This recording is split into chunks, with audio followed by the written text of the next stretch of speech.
இறைவனின் திருவடி தாமரைகளையே திருமுடியாக ஏற்றுக்கொண்ட கூற்றுவன் நாயன்மாரை சுந்தரமூர்த்தி நாயன்மார் அவர்கள் திரு தொண்ட தொகையில் ஆர்கொண்ட வேர்கூற்றன் கலந்தைக்கோன் அடியனென்று போற்றுகின்றார்.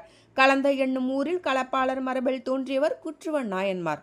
இவர் சிவபெருமானது திருநாமத்தை நாள்தோறும் ஓதியும் சிவனடியார்களுக்கு தொண்டு செய்தும் வாழ்ந்து வந்தார். அந்த ஒழுக்கத்தின் காரணத்தினால் இடைப்பட்ட வலிமையினாலும் நால்வகை சேனையும் சிறக்கப்பெற்று எதிரிகளுக்கு கூற்றுவன் போல் விளங்கினார். தனது தோல் வலிமையினால் பல போர்களிலும் பல அரசர்களை வென்று அவர்களது வளம் எல்லாம் கவர்ந்தார். இருந்தாலும் அந்த வெற்றி களிப்பினால் செருக்குறாமல் ஆணவமில்லாமல் இறைவனை நினைத்த வண்ணமே இருந்தார். சிவபெருமான் திருவடியே மணிமுடி. திக்கட்டும் வெற்றி முரசு கொட்டிய கூற்றுவ நாயன்மார் அவர்கள் அரசருக்கு உரிய முடிப்புனைதல் ஒன்று நீங்களாக அரசியல் அங்கங்கள் அனைத்துமே பெற்றிருந்தார்.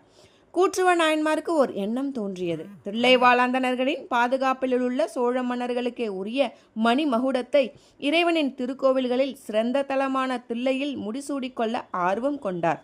ஆனால் மணிமகுடம் ஆதி காலம் தொட்டே சோழ மன்னர்களுக்குரிய சிறப்பு பொருளாகவே இருந்து வந்தது. இம்மணிமகுடத்தை பாதுகாத்து வரும் தில்லைவாழ் அந்தணர்கள் இம்மணிமகுடத்தை தக்க காலத்தில் சோழ மன்னர்களுக்கு மட்டுமே சூட்டும் நேதியை கொண்டிருந்தனர். தில்லையை அடைந்த கூற்றுவ நாயன்மார் நடராஜ பெருமானை வணங்கி வழிபட்டு மணிமுடி சூடிக்கொள்ளும் தம்முடைய விருப்பத்தை தில்லைவாழ் அந்தணர்களிடம் தெரிவித்தார். சோழர் குலத்தில் தோன்றாதவருக்கு முடிசூட்ட மாட்டோம் என்று அவர்கள் கூறிவிட்டனர். எனவே கூற்றுவ நாயன்மார் திருமுடி சூட்டிக்கொள்ளும் பேறு தமக்கு கிட்டவில்லையே என்ற மன வேதனையோடு திருக்கோவிலுக்கு சென்றார். எம்பெருமானே, இந்த அடியேனுக்கு தமது திருவடியையே முடியாக தந்தருள வேண்டும். அடியேனுக்கு அந்த பாக்கியம் கிட்டுமா என்று மனமுருக வேண்டினார். அன்றிரவு அவர் உறக்கத்தில் இருந்தபொழுது அவருக்கு காட்சி தந்த சிவபெருமான் தம்முடைய திருவடியை மணிமுடியாக சூட்டி அருளினார்.